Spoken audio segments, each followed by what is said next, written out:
Welcome, welcome, welcome everyone to Bookaccino Live. It's our final Bookaccino Live of the year. Yes, we can't believe it either. It's November, and how did that get to happen?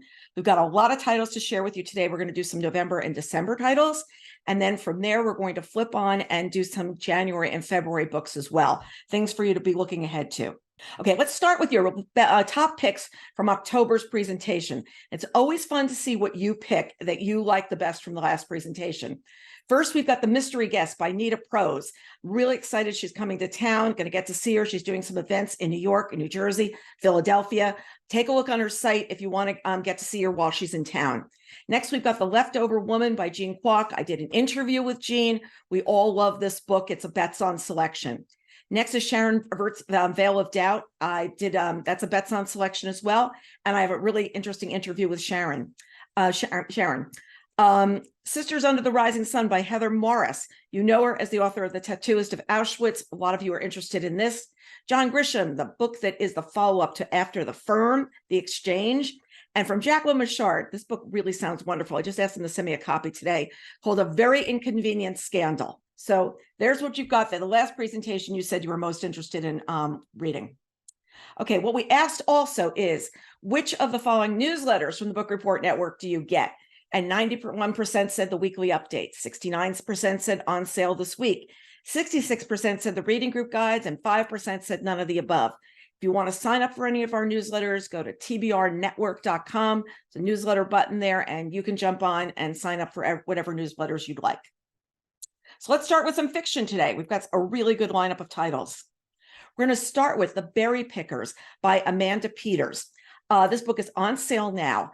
And I just love, first of all, I was very intrigued looking at the cover. I think it's an absolutely stunning cover. And I think it evokes something just when I'm sitting there and looking at it. So then I had to read more about what it's about.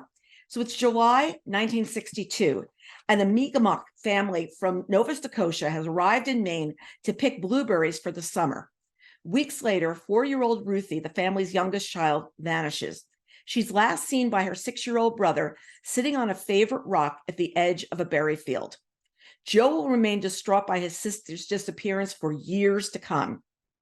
In Maine, a young girl named Norma grows up as the only child of an affluent family.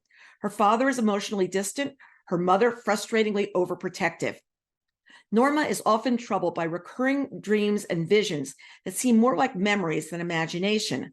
She grows older. Norma slowly comes to realize that there's something her parents aren't telling her, and she will spend decades trying to uncover this family's secret. And it's really interesting to be talking about this book this month because this is Native American History Month. So this book falls right under that that cover. So I just saw this. I picked it up because of the cover, and actually we made this as a late addition to the program because I just think it sounds like it's a really terrific title. Next, we've got Iron Flame by Rebecca Yarros. This is the second book in her Empyrean series following Fourth Wing. Fourth Wing, and those of you who follow the New York Times list or any bestseller list, you're like, Fourth Wing, where did this come from? Where was this? And this book has got like a cult following to it. I think when I looked last week, it sold over 775,000 copies, the first book. This has been a much, much, much eagerly awaited book. Everyone expected Violet Sorgale to die during her first year at the Bosgaith War College, including Violet herself. But threshing was the first impossible test to weed out the weak-willed, the unworthy, and the unlucky. And now the real training is beginning. And Violet already is wondering how she'll get through. It's not just that it's grueling and maliciously brutal, but even that it's designed to stretch the rider's capacity for pain beyond endurance. It's a new vice commandant who has made his personal mission to teach Violet exactly how powerless she is, unless she betrays the man she loves. And what's interesting about this book is it's a fantasy. It's got riding dragons in it. It's got all these tropes that we've seen a lot in YA fiction. And what we realize is there are a lot of people that are grown up with YA reading fantasy, and this is now the book that they're gravitating towards. Plus, there's a fantasy audience that's coming towards it as well that are rabid fans. And then on top of that, there's a curiosity from people like me who went out and bought the first book because Fourth Wing was something that everybody was talking about and you needed to know what it was. So there you go. This is Iron Flame. Also, these books are packaged. It's interesting. Like, remember the Harry Potter days when they were like special editions? There's special editions of these with really cool edges on them that become like collector's documents as well, like collector's documents, collector's things that people want to have. So if you've got somebody on your holiday list that wants Iron Flame, you now have all the background on it. Next, we've got TheVulnerables from Sigrid Nunez. It's on sale this week. Elegy plus comedy is the only way to express how we live in the world today, says a character in Sigrid's ninth novel, The Vulnerables. It offers a meditation on our contemporary era as a solitary female narrator asks what it means to be alive at this complex time in history, and considers how our present reality affects the way a person looks back on her past. Humor, to be sure, is a priceless refuge. Equally vital is connection with others, who here include an adrift member of Gen Z, a spirited parrot named Eureka. See the parrot on the front cover? The book reveals what happens when strangers are willing to open their hearts to each other and how far each, even small acts of caring can go to ease another's distress. Next, from Viola Shipman, we've got The Wishing Bridge. It's out this week. It's a paperback original. Great holiday gift to be giving to friends. Once the hottest mergers and acquisitions executive in the company, Henrietta Wegner can see the ambitious and possibly young up-and-comers gunning for her job. When her boss makes it clear that she'll be starting the new year unemployed unless she can close a big deal before the holidays, she impulsively tells him she can convince her aging parents to sell Wegner's, their iconic Christmas store, to a massive soulless corporation. That's a try. So home for the holidays is typically meant a perfunctory 24-hour visit before she drives back to Detroit. But turning up at the Wegner's offices in early December raises some eyebrows, from her delighted, if puzzled, parents to her suspicious brother and her curious childhood friends. But as she feels impatient texts from her boss while reconnecting with the magic of the store and the warmth of her hometown, what sounded great in the boardroom, will acquire the store, begins to lose its luster in real life. And isn't that what happens a lot of times, is we think that, oh, this is going to be such a great idea if this just happened. And then you go and you see a place and you realize the identity that's there for those people in that place, and it's home. And this is actually based on a real town in Michigan. And if you go to the Viola Shipman website, go on the newsletter page, they've got pictures from the town that are there and the kind of celebrations they typically do in that town as well. Next, we've got Day from Michael Cunningham. This is coming on November 14th. This is 3 different years. We look at April 5th. April 5th, 2019, in a cozy brownstone in Brooklyn, the veneer of domestic bliss is beginning to crack. Dan and his wife, Isabel, are slowly drifting apart, and both, it seems, are a little bit in love with Isabel's younger brother, Robbie. 10-year-old Nathan is taking his first uncertain steps towards independence, while his sister, 5-year-old Violet, does her best not to notice the growing rift between her parents. Now let's go to April 5th, 2020, and we all know what was going on then. The world goes into lockdown. The cozy brownstone starts to feel more like a prison. Violet is terrified of leaving the windows open, obsessed with keeping her family safe. Isabel and Dan communicate mostly in veiled slights and frustrated sighs. And Robbie is stranded in Iceland, alone in a mountain cabin with nothing but his thoughts and his secret Instagram life for company. Now let's go to April 5th, 2021. Emerging from the worst of the crisis, the family reckons with a new, very different reality, and with what they've learned, what they've lost, and how they might go on. And, you know, in a lot of ways, we rushed through 2020 and 2021, trying to get through the day, trying to navigate what's going on. And if we look back on that time and we look back what happened, I think that a book like this, where you see where one family, like, you know, what they went through during that time, and just Day, a novel of what was going on. I think it's a very, very interesting thing, because we think of that time as a time where everybody was worried and but what did we also do, including things like we figured out to do a Bookaccino Live like this to connect readers with books. So let's take a moment when you're reading this book, you're sitting there going, what would this be as a stress on a family where that, you know, tension between the parents is definitely there. Next, we've got A Very Inconvenient Scandal by Jacqueline Michard. This is one we previewed last month. So Frankie Adelberg returns home to Cape Cod with thrilling news. She's met the love of her life, and they're getting married with a baby on the way. That's the moment her widowed father makes his own jaw-dropping announcement. At 60, he is getting married as well to Frankie's best friend, Ariel, who's also pregnant and due soon. I think that would be definitely a scandal. So as Frankie and Ariel struggle to adjust to their new relationship, Ariel's estranged mother, Carlotta, returns after a decade-long absence. She claims to be a changed woman, but is she really? And where has she been all these years? Frankie's suspicious, and as Carlotta's unpredictable behavior intensifies, Frankie must untangle the threads of the past to protect Ariel's future and her own. I think this sounds like absolutely a crazy book. SM, drop me a copy of this one too. Very inconvenient scandal for sure. Next, we're going to do some historical fiction. There's not a lot this time of year. Readers frequently come to this. You know that there's more at the beginning of the year, but we've got a couple of good ones for you. First is The Madstone by Elizabeth Crook, which is on sale this week. Texas Hill Country, 1868. As 19-year-old Benjamin Shreve tends to business in his workshop, he witnesses a stagecoach strand a passenger. The man, a treasure hunter, persuades Benjamin to help track down the vanished coach and the mysterious fortune left aboard. Its passengers include Nell, a pregnant young woman, and her 4-year-old son, Tot, who are fleeing Nell's brutal husband and his murderous brothers. Having told the Freedmen's Bureau the whereabouts of her husband's gang, a sadistic group wanted for countless acts of harassment and violence against Black citizens, Nell is in grave danger. Learning their plight, Benjamin offers to deliver Nell and Tot to a distant port on the Gulf of Mexico, where they can board a ship to safety. So there you got The Madstone. Next, we've got A Little Liar by Mitch Albom, which is on sale next week. 11-year-old Nico Crispus never told a lie. When the Nazis invade his home in Greece, the trustworthy boy is discovered by a German officer who affords him a chance to save his family.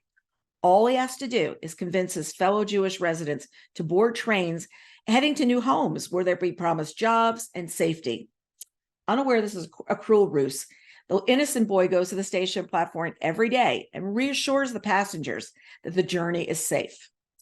When the final train is in the station, he sees his family being loaded onto a large boxcar crowded with other neighbors. Only after it is too late does Nico discover that he helped send the people he loved and all others to their doom at Auschwitz. And he never tells the truth again. And you know, in Mitch Albom's hands, this is going to be a beautifully told story, not only of what happened in the past, but what happened to this young man as a result of what he did. Next, we've got We Must Not Think of Ourselves by Warren Grodstein. In November 1940, Adam Pascal becomes a prisoner in the Warsaw Ghetto, where the Jews of the city are cut off from their former lives and held captive by Nazi guards. Weeks later, he's approached by a mysterious figure with a surprising request. Will he join a secret group of archivists working to preserve the truth of what is happening inside these walls? Adam agrees and begins taking testimonies from his students, friends, and neighbors. One of the people Adam interviews is his flatmate, Sala Wiskoff, who is married with 2 children. Over the months of their confinement in the presence of her family, Adam and Sala fall in love. But when Adam discovers a possible escape from the ghetto, he's faced with an unbearable choice. Whom can he save and at what cost? Next, we've got some thrillers and mysteries. We're going to start off with The Spy Coast by Tess Gerritsen. It's a new direction for Tess. It's a Betson selection from me. Absolutely love this book. Lisa on our team is like ripping through the book as well. It's just so well done. And I interviewed Tess last week and just talked to her about this change in her career, what she's doing now. So what happened is she was living up in Maine and her husband was a doctor and they would, meet people and nobody would really be talking about their past. They would just say they worked for the government. Everybody worked for the government. And she realizes that a lot of these people were with the CIA. And that's where they decided to retire in this town up in Maine, near where she lives. And she's decided, well, what would it be like if you were once, part of the CIA and you retired with a bunch of your cronies? Well, this is the first of a series of books that she's going to be writing called the Martini Club Mysteries.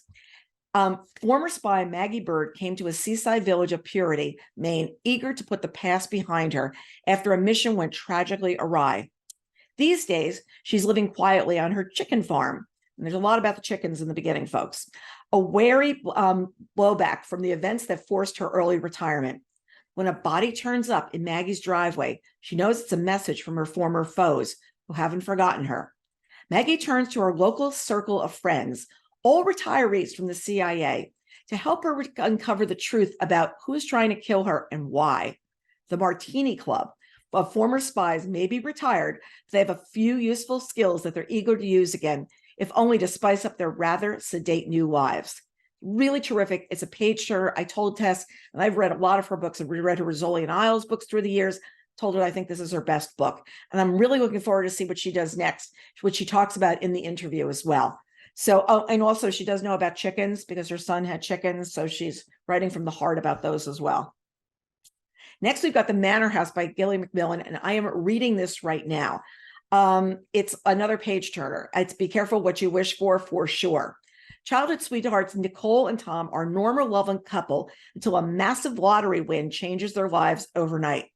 Soon they're moved into a custom-built, state-of-the-art glass barn on the stunning grounds of the Lamcourt Manor in Gloucestershire. They have fancy cars, expensive hobbies, and an exclusive lifestyle they never could have imagined. The world quickly turns into a nightmare when Tom is found dead in the swimming pool. Was his death a tragic accident, or was it something worse? And the way she's parsing out the story, I just want to stop what I'm doing and just sit down and finish reading it. It is that well done. I'm going to try and connect with her and do an interview next week. Next, we've got Resurrection Walk from Michael Connolly on sale this week. Now, I love this because he's blending two of the characters that I love, Mickey Howler and Bosch, into one book. Defense attorney Mickey Howler is back, taking the long shot cases where the chances of winning are 1 in a million. After getting a wrongfully convicted man out of prison, he's inundated with pleas from incarcerated people claiming innocence.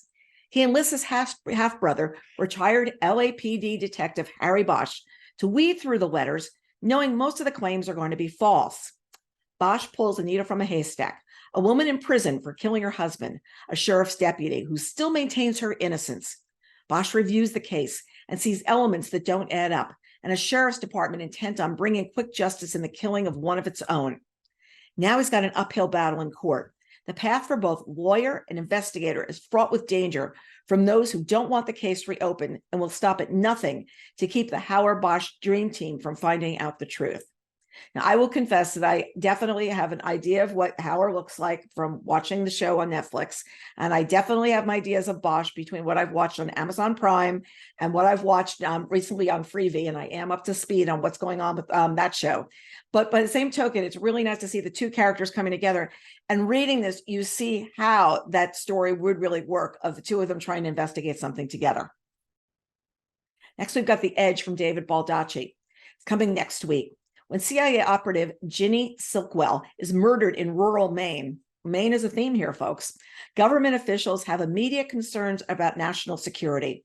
Her laptop and phone were full of state secrets that in the wrong hands endanger the lives of countless operatives. Ex-Army Ranger Travis Devine spent his time in the military preparing to take on any scenario, so his analytical mind makes him particularly well suited for complex, high-stakes tasks. Taking down the world's largest financial conspiracy proved his value. And in comparison, this case looks pretty straightforward, except small towns hold secrets, and Devine finds himself an outsider again.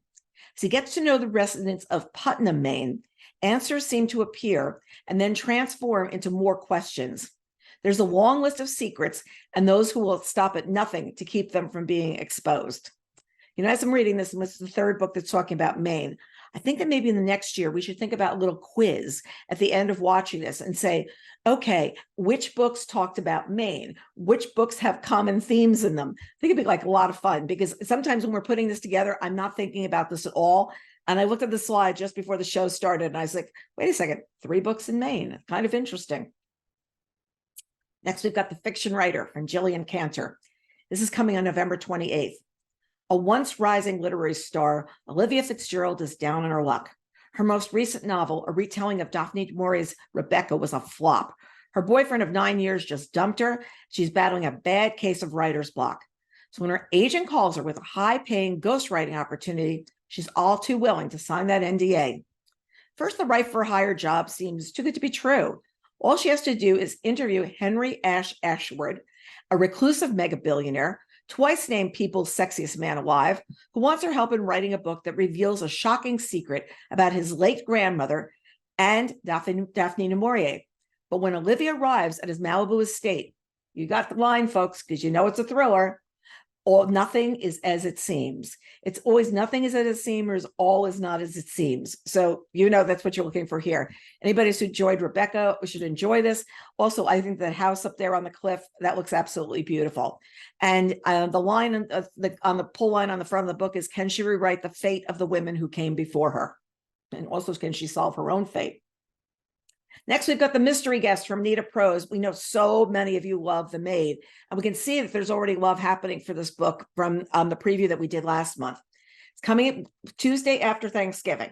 So if you remember, if you want to be buying books for people for the holidays, remember, you want to do this one, save some, don't do all your shopping before Thanksgiving, like anyone will.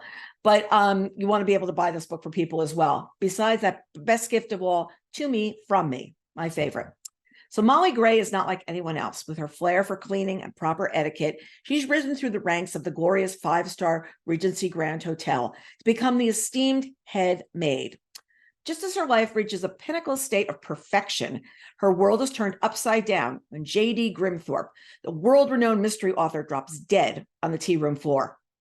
When Detective Stark, who's Molly's old foe from The Maid, investigates the author's unexpected demise, it becomes clear that his death was murder most foul. Suspects abound, and everybody wants to know who killed J.D. Grimthorpe. It's a high-profile death threatens the hotel's pristine reputation, and you know how Molly feels about that. Molly knows that she alone can hold the key to unlocking the killer's identity, but it's buried deep in her past, as long ago she knew J.D. Grimthorpe. Here's a little extra line. She and her grandmother actually used to clean his house, so that's how she knows him.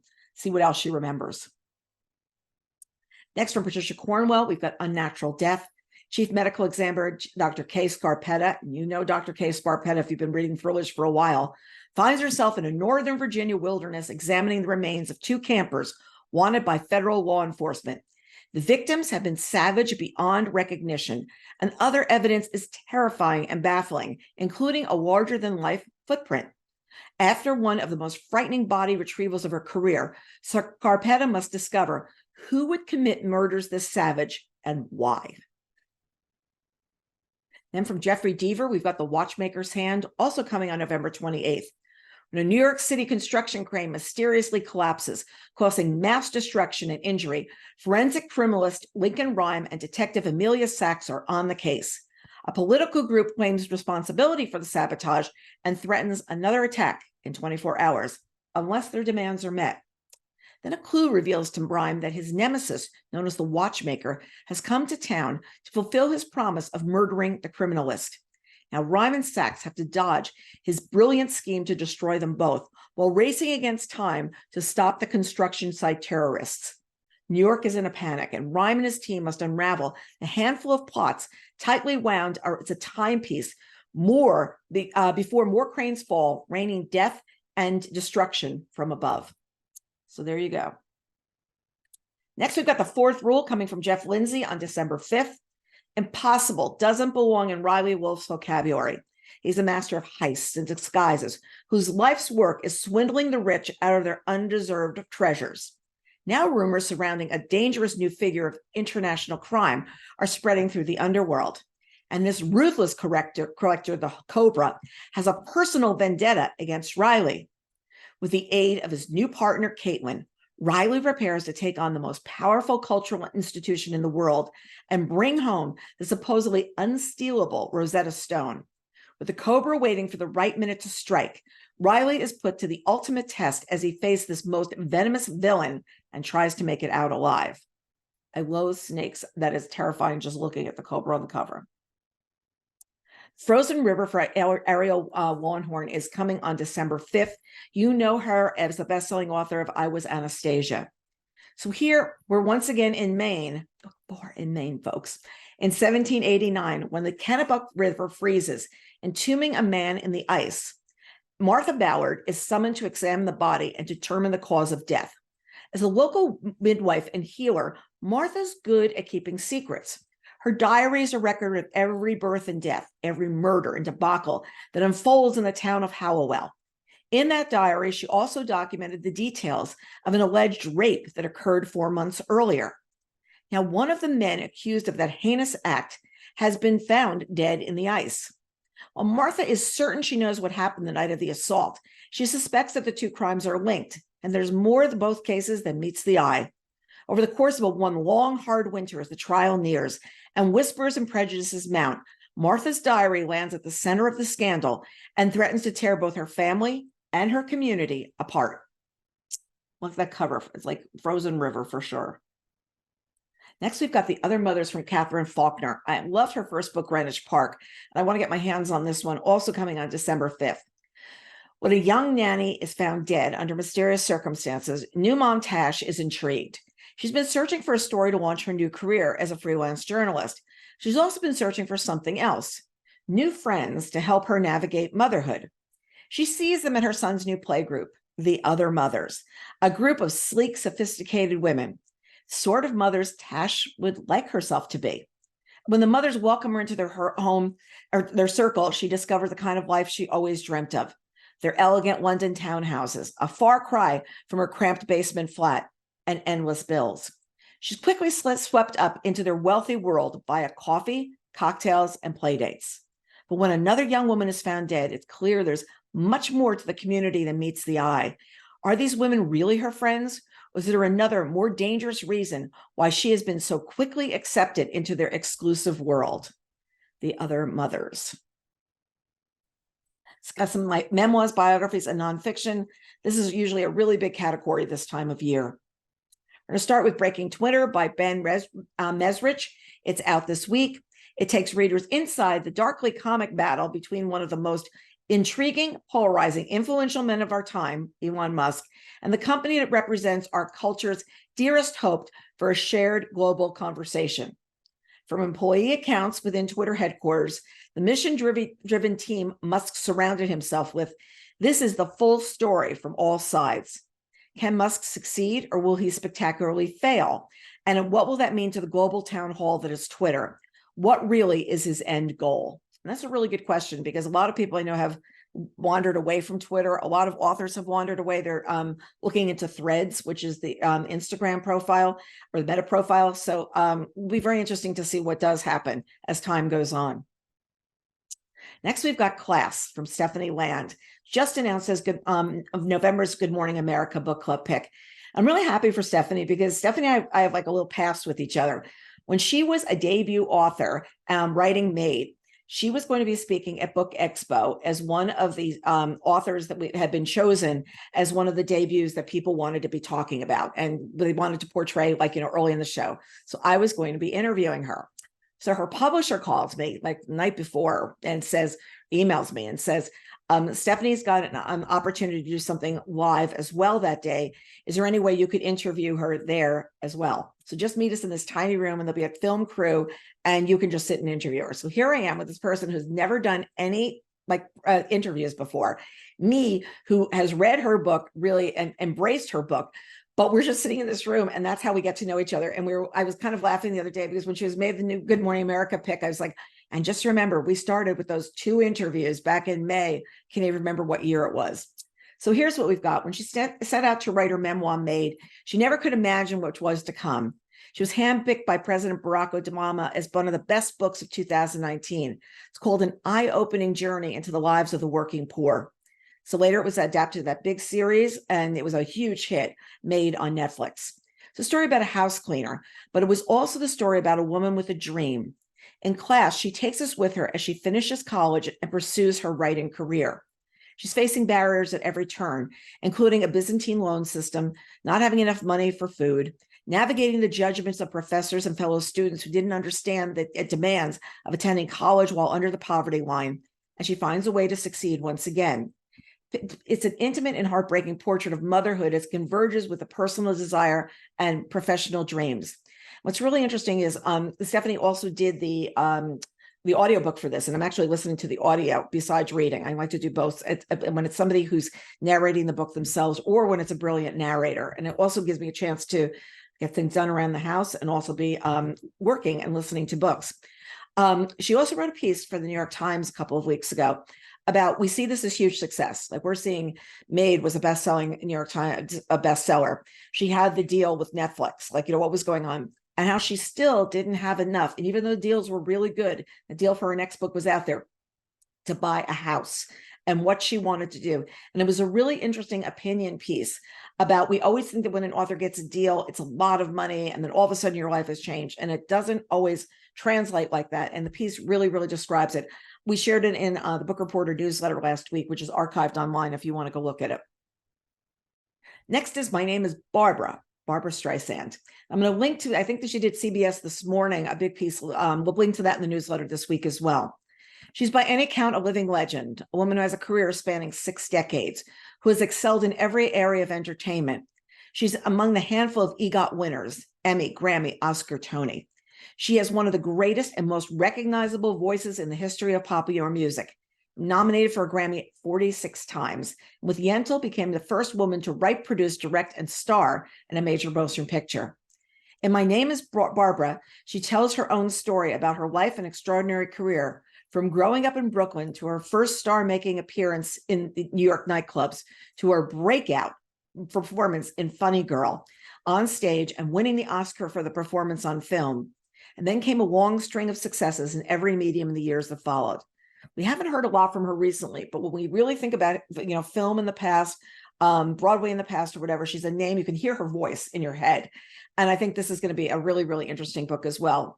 And yes, I can't believe it. We actually do have a typo in, it's not New York name is Barbara. That is unheard of.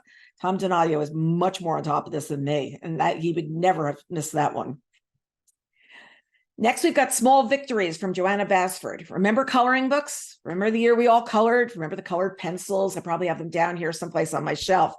Well, you know what? This is a coloring book of little wins and miniature masterpieces. And there's times that looking at these books, it's just a fun gift to give somebody. So we don't always have a whole afternoon or even an hour to dedicate to our creative practice.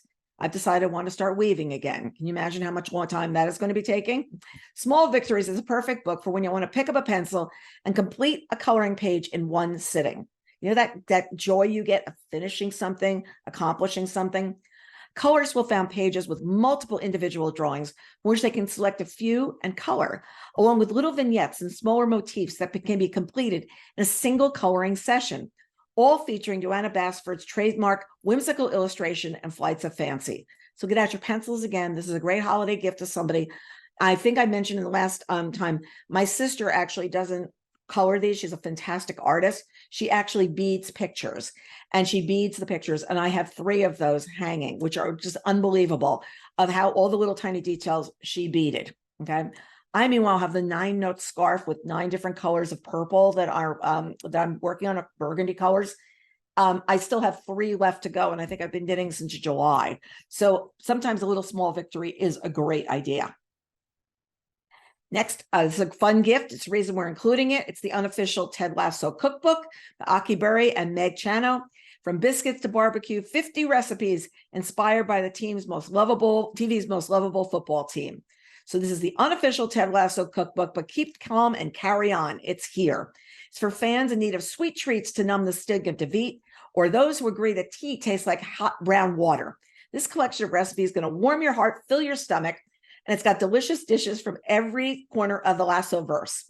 Pigs and Roy Blanky, Ted's Bullseye barbecue pulled pork sandwich, Crown and Anchor fish and chips, and of course, Biscuits with the Boss, along with instructions how to make your own pink box. I mean, seriously, folks. Recipes for every occasion, from the afternoon teas to AFC Richmond tailgates. This plus creative watch parties, stories and ideas. This cookbook will help you recreate the high-spirited world and very quirky world of Ted Lasso, and welcome his infectious optimism into your own home. Cook away. I see this being a fabulous New Year's Eve themed party.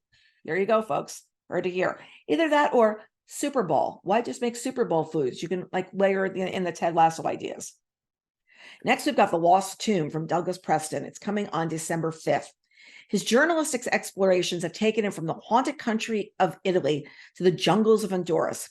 He's granted exclusive journalistic access to the largest tomb of Egypt's Valley of the Kings. He broke the story of an extraordinary mass grave of animals killed by asteroid impact that ended with the Cretaceous period and caused the extinction of the dinosaurs, and explored what lay hidden in the booby-trapped money pit on Oak Island. The Lost Tomb brings together an astonishing and compelling collection of true stories about buried treasure enigmatic murders, lost tombs, bizarre crimes, and other fascinating tales of past and present. The Lost Tomb. Next, we've got January titles to look forward to because, yes, folks, the end of the year is coming. It's time to think ahead. First, we've got the Book of Fire that's coming from Christy Leftieri. I absolutely loved her book, Beekeeper of Aleppo. It was somebody who I interviewed and met for just a few moments when I was at Book Expo years ago. And she's one of those people I've actually remembered so vividly exactly where we were having our conversation. And she was so passionate about writing this book. And I want to be able to interview her about this one as well, because she just does a great job of building a story and building characters. So this is coming on January 2nd. In present-day Greece, deep in an ancient forest, lives a family. Irene, a musician who teaches children to read and play music, and her husband Tasso, who paints pictures of the forest, his greatest muse, and Chara, their young daughter, whose name means joy. On the fateful day that will forever alter the trajectory of their lives, flames chase fleeing birds across the sky. The wildfire that will consume their home and their lives as they know it races towards them. Months later, as the village tries to rebuild, Irene stumbles upon a man who started the fire, a land speculator who had intended only a small controlled burn to clean forest land to build on, but instead ignited a catastrophe. He's dying, although the cause is unclear. And in her anger at all he took from them, she makes a split-second decision that will haunt her. You know, last night on NBC Nightly News, they were doing a piece about the Paradise fire from years ago. And I remember one of our readers had lost everything in that fire. And our readers were so terrific. We actually collected a library of books that we, sent to her later on, which was wonderful.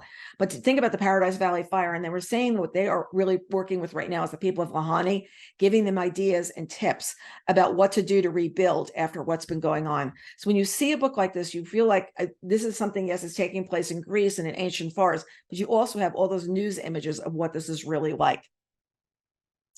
Next, we got First Lie Wins by Ashley Elston. It's coming on January 2nd. This book is so good. This is Ashley's first adult thriller. She's written YA for years. I read this, guaranteed page turner, folks. The identity comes first, Evie Porter. Once she's given a name and a location by her mysterious boss, Mr. Smith, she learns everything there is to know about the town and the people in it. And then who's the mark? Ryan Sumner. That's the last piece of puzzle, is the job. She isn't privy to Mr. Smith's real identity, but she knows this job will be different. Ryan has gotten under her skin, and she's starting to envision a different sort of life for herself. But she can't make any mistakes, especially after what happened on the last job. Because the one thing she's worked her entire life to keep clean, the one identity she could always go back to, her real identity, just walked right into this town. Evie Porter must stay one step ahead of her past while making sure there's still a future in front of her. Huge page turner. You just feel like she's going to be a super force. Megan Miranda said it's smart and sharp, fast-paced and twisty, and she's absolutely right on that. Next, we've got The Last Van Gogh from Jonathan Santlifer. Many of you know him from his last book, which was the Lost. Oh, wait a second. It's about, oh gosh, I'm spacing. Tom, if you jump on for 1 second, tell me what it was. It was The Lost. I'm spacing on the name, and I can see the book. Okay, I'll get you that in a second. For years, there have been whispers that before his death, Van Gogh completed a final self-portrait. Curators and art historians have savored this rumor, hoping it could illuminate some troubled artist's many secrets. But even they have to concede the missing painting is likely lost forever. But when Luc Perron, artist and great-grandson of the man who stole the Mona Lisa, The Last Mona Lisa, that was the other book, so folks, The Last Mona Lisa. And I've got The Lost Van Gogh. It's terrible with names. Anybody on the staff can tell you that. So the man who stole the Mona Lisa and Alexis Verdi, the daughter of a notorious art thief, discover what may be the missing portrait. They're drawn into a most epic art puzzle. When only days later the painting disappears again, they're reunited with Interpol agent John Washington Smith in a dangerous and deadly search that will not only expose secrets of the artist's last days, but draw them into one of history's darkest eras. Jonathan is an artist himself, so when he writes about art, it's very, very vivid. If you follow him online, he's constantly sketching. If it's somebody's birthday, a celebrity, he'll draw a picture and put it up of them. It's absolutely a beautiful artist. He had a big collection of art that had been sold to a number of people for years. And one day they had an exhibition and everybody put their artwork in one gallery. So it would be a retrospective of all his work and what he had done. And there was a fire in that gallery that night and everything was lost. So his entire career of artwork was gone. So when he talks about like lost things, he completely understands the sentiment that that would have with an author, with an artist, and you know what the feelings would be of trying to find something that was lost like that. Next, we've got Wool, the TV tie-in edition by Hugh Howey. We had a chat room years ago on Bookreporter when we were on AOL. People used to talk about Hugh Howey all the time. They really, really loved his books. It's now a series on Apple TV. This book is coming on January 2nd and includes an original new essay, A History of the Darkest Yarns. The first book in the acclaimed best-selling trilogy, Wool, is the story of mankind calling for survival. The world outside has grown toxic, the view of it limited, the talk of it forbidden. The remnants of humanity live underground in a single silo. But there are those who hope, who dream. These are the dangerous people, the residents who affect others with their optimism. Their punishment is simple. They are given the very thing they want. They're allowed to go outside. So there's the premise for this. Next, we've got The Heiress from Rachel Hawkins. You know her as the best-selling author of The Villa. When Ruby, hold on for this name, folks, it's coming. Ruby McTavish Callahan Woodward Miller Kenmore dies, she's not only North Carolina's richest woman, she's also its most notorious. The victim of a famous kidnapping as a child and a widow 4 times over, Ruby ruled the tiny town of Tavistock from Ashby House, her family's estate high in the Blue Ridge Mountains. But in the aftermath of her death, her adopted son Camden wants little to do with the house or the money, or even less to do with the surviving McTavishes. 10 years later, his uncle pulls Camden and his wife Jules back into the family fold at Ashby House. Its views are just as stunning as ever, its rooms just as elegant, but the legacy of Ruby is inescapable. And as Ashby House tightens its grip on Camden and Jules, questions about the infamous heiress come to light. So there you've got a jeweled widow, a woman who's died, who's rich in the mountains, and a child who doesn't want to be any part of this world. Next, we've got Old Crimes by Jill McCorkle. It's a short story collection that delves into the lives of characters who hold their secrets and misdeeds close. Even the past continues to reverberate over time and across generations. And despite the characters yearning for connection, they can't seem to tell the whole truth. In Low Tones, a woman uses her hearing impairment as a way to guard herself from her husband's commentary. In Lineman, a telephone lineman strains to connect to his family, even though he feels pushed aside in a digital world. In Confessional, a young couple buys a confessional booth for fun, only to discover the cost of honesty. So think about those images. We've got the lineman, and you drive down the road and you see telephone lines like up there in the sky. And we have a telephone, a landline that I don't even think we have a phone connected to. I don't even know how we would dial out on it. And you think about the things that used to be really big in our lives, the telephone lineman, confessional booth, people going to confessional booth. What happens when you go into that booth? What do you do? What do you say? Jill's Hands, this should be really, really interesting. Next, we've got The Fury from Alice Michaelides. You know him as the author of The Silent Patient. This is coming on January 16th. Lana Farrar is a reclusive ex-movie star and one of the most famous women in the world. Every year, she invites her closest friends to escape the English weather and spend Easter on her idyllic private island in Greece. I tell you this because you may think you know this story, probably read about it at the time, caused a real stir in the tabloids, if you remember. Found ourselves trapped there overnight. Our old friendships concealed hatred and desire for revenge. What followed was a game of cat and mouse. The night ended in violence and death, as one of us was found murdered. My name is Elliot Chase, and I'm going to tell you a story unlike any you've ever heard. So let's see where Elliot Chase is going to take us in this story. And sounds like a fabulous, idyllic island in Greece, but all of a sudden seemed to be nothing else in Alex's hands. Next, we've got Diva coming from Daisy Goodwin. I actually love Daisy. I met her years ago, and she's one of these people that is smart and really together, but she's also got this past that was really interesting to me. There was a fire at her home, and literally everything was lost. A light came in, her daughter had something bright hanging in a window, and it actually started a fire in the house and everything was gone. And she said, it's really interesting when you wake up in the morning and you don't have anything, like all your things are gone. Daisy was really accomplished. She was an author. Besides that, she was a producer of television shows. She was very, very, well together, But by the same token, this is a way where she's sitting and rebuilding her life. And I've always remembered that story about Daisy, because to me, when you go through something like that, where does it take you and where does it take where your craft is and everything else from there? So in the glittering and ruthlessly competitive world of opera, Maria Callas is known simply as La Diva, the divine one. But her fame was hard-won. Raised in Nazi-occupied Greece by a mother who mercilessly exploited her golden voice, she learned early in life to protect herself from those who would use her for their own ends. But when she met the fabulously rich Greek shipping magnate Aristotle Onassis, for the first time in her life, she believed she'd found someone who saw the woman within the legendary soprano. She fell desperately in love. And then suddenly it was over. The international press announced that Aristotle Onassis would marry the most famous woman in the world, the former First Lady, Jacqueline Kennedy, leaving Maria to pick up the pieces. Miranda Heller, who wrote The Paper Palace, says this is beautiful, visceral, tragic, and gutting. And I just picture from what Daisy has been through in her life, how she could write a story where someone is like completely cut out of the world that she knew. Next, we've got For a Family by Laurie Frankel. That's a tongue twister, folks, coming on January 23rd. India Allwood grew up wanting to be an actor. She goes from awkward 16-year-old to Broadway ingenue to TV superhero. Her new movie is a prestige picture about adoption, but its spin is the same tired old story of tragedy. India is an adoptive mom in real life, though. She wants everyone to know that there's more to her family than pain and regret. So she does something you should never do. She tells a journalist the truth. That's a bad move.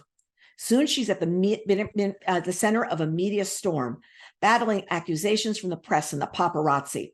Her twin 10-year-olds know they need help, and who better to call than family?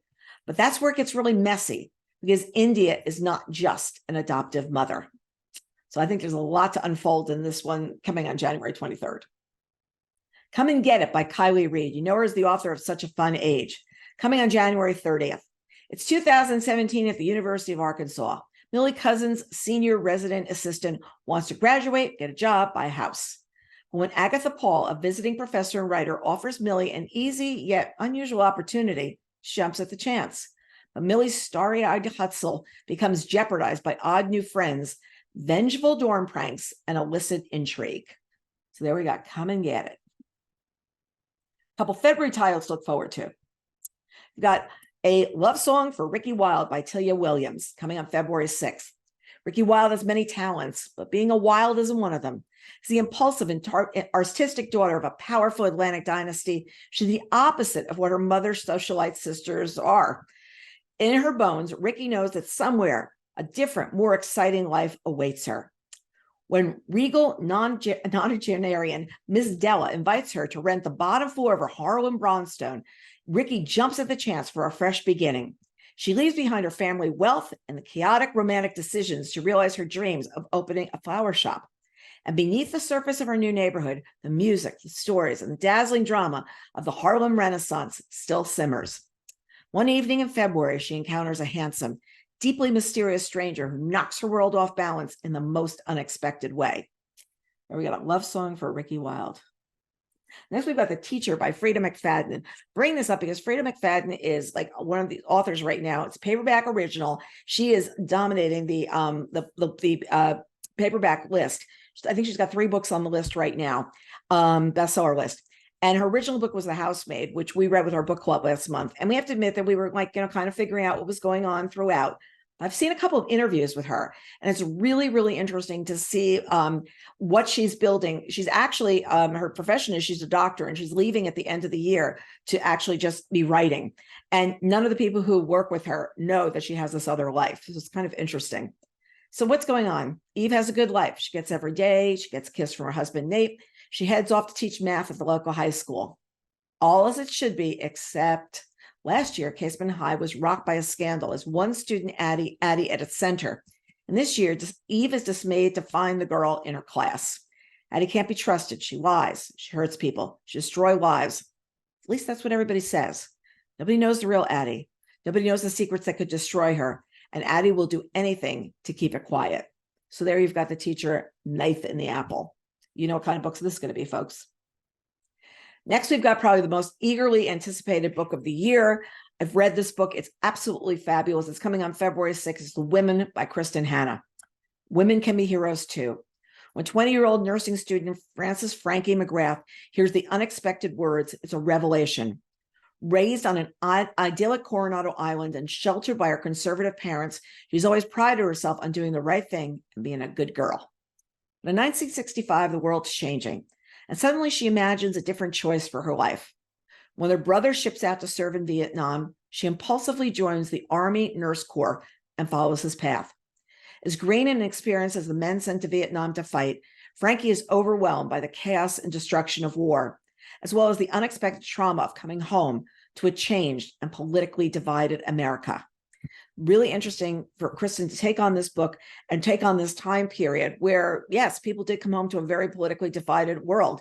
And this was a war that definitely ripped the country apart as opposed to World War II that had brought people together.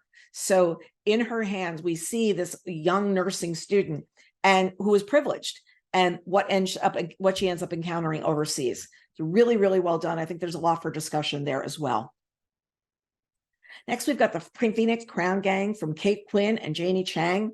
It's coming on February 13th.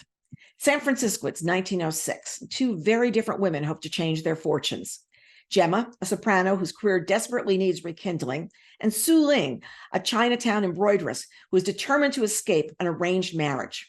Their paths cross when they are drawn into the orbit of Henry Thornton, a railroad magnate whose extraordinary collection of Chinese antiques includes the fabled Phoenix Crown, a legendary relic of Beijing's fallen summer palace.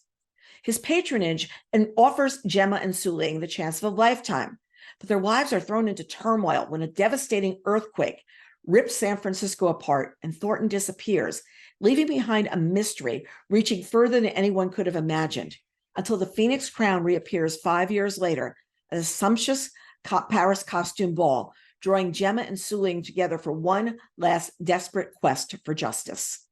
And we've got the Phoenix Crown. Next, we've got A.J. Finn, you know him as the author of The Women in the Window, here with the end of the story. Past isn't gone, it's just waiting. I'll be dead in 3 months. Come tell my story. So writes a reclusive mystery novelist, Sebastian Trapp, to his longtime correspondent, Nikki Hunter, an expert in detective fiction. With mere months to live, Trapp invites Nikki to his spectacular San Francisco mansion to help draft his life story. Living alongside his beautiful second wife, Diana, his wayward nephew, Freddie, and his protective daughter, Madeline. Soon, Nikki finds herself caught in this irresistible case of real-life detective fever. 20 years earlier, on New Year's Eve, 1999, Sebastian's first wife and teenage son vanished from different locations, never to be seen again. The perfect crime writer commit the perfect crime? And why has he emerged from seclusion 2 decades later to allow a stranger to dig into his past? And then from B.A. Paris, on the same day, we've got The Guest. Iris and Gabriel have just arrived home at their make-it-or-break-it holiday, but a shock awaits them. One of their closest friends, Laura, is in their house. The atmosphere quickly becomes tense as she oversteps again and again, sleeping in their bed, wearing Iris's clothes, even rearranging the furniture. Iris walked out on her husband and her good friend Pierre over his confession of his affair and a secret child. Iris and Gabriel want to be supportive of their friend, but her mood becomes increasingly unpredictable. Her presence is taking its toll, and their only respite comes in the form of a couple new to town. With them comes their gardener, who has a checkered past. So soon secrets from all their past will unravel, some more dangerous than they could have known. Some secrets never leave. I love that line. Next, we've got Grief is for People by Sloane Crosley, coming on February 27th. For most of her adult life, Sloane Crosley and her closest friend Russell worked together and played together as they navigated the corridors of office life, the literary world, the dramatic cultural shifts in New York City. One day, while Russell was still alive, Sloane's apartment is broken into, and along with her most prized possessions, the thief makes off with her sense of security, leaving a mystery in its place. When Russell dies exactly 1 month later, his suicide propels her on a wild quest to write the unwritable, to explore what constitutes family and possession as the city itself faces the staggering toll brought on by the pandemic. And I think that the way that cover goes, Reef is for people that are really being broken apart. I think it's brilliantly done. And we've got Wandering Stars from Tommy Orange coming on February 27th. It's a long-awaited follow-up to his book, There, There, that came out in 2018. It's Colorado in 1864. Starr, a young survivor of the Sand Creek Massacre, is brought to the Fort Marion prison castle. There, he is forced to learn English and practice Christianity by Richard Henry Pratt, an evangelical prison guard who will go on to found the Carlisle Indian Industrial School, an institution dedicated to the eradication of Native history, culture, and identity. A generation later, Starr's son Charles is sent to the school, where he's brutalized by the man who was once his father's jailer. And under his harsh treatment, Charles clings to moments where he shared with a fellow student, Opal Viola, and the two envision a future away from the institutional violence that follows their bloodlines. Oakland, 2018. Opal Viola Victoria Bear Shield is barely holding her family together after the shooting that nearly took the life of her nephew, Orville. So here we've got Wandering Stars, different people, different time periods, what's happened to them. Okay, these are notable paperbacks that are coming out this month. We've got Jane Smiley's An Angel's Business, Rachel Hawkins' The Villa, Sam by Allegra Goodman. I interviewed Allegra earlier this year. Twist of the Knife by Anthony Horowitz, and Couple at the Table by Sophie Hannah. And we've got the on-sale dates of those below the titles. Next, we've got new and upcoming book-to-screen adaptations. Lessons in Chemistry. I admit that the first 2 episodes were a little rocky for me. I'm enjoying it now. Flowers of the Killer Moon was terrific in theaters. I think they could have cut like 20 minutes of it, but it's really super well done. Black Cake, I watched the first 2 episodes last week. It's streaming on Hulu. Really holding well to the book. And if you remember the book, there were short chapters. It was rather disjointed, doing a really well job of telling writing the story. I wrote Charmaine and said, it's just really well done. She wasn't the writer on the show. None of these people have been the writers on their television shows, the adaptations. They've all been so well done. All the Light We Cannot See is in 4 episodes streaming on Netflix. It's the same director for all 4 episodes. A couple of months ago, I heard Anthony Doerr interviewed at the same time with the director, and it was absolutely terrific. And the piece holds together really well. We watched it in 2 nights, and just wonderful. The ending is different, but by the same token, the story really, really holds together.